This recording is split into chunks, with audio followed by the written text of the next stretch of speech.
Ako si Andre, ang operator ng machinery dito sa Audien 2. Gamit ito ng 5 araw na may total 87 liters. Ito yung printer ko. Ang huling bulit ko nito ay noong November 2023. Ito naman po yung copy na may 60% good condition pa po. Head clean.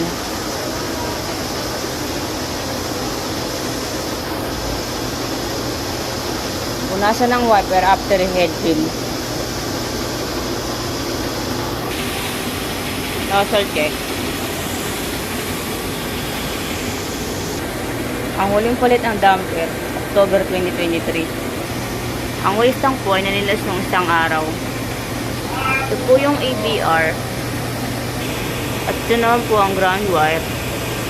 Ito naman po ang nagamit na CMYA. Tatlong ink box. Isa sa film. At dalawa sa powder.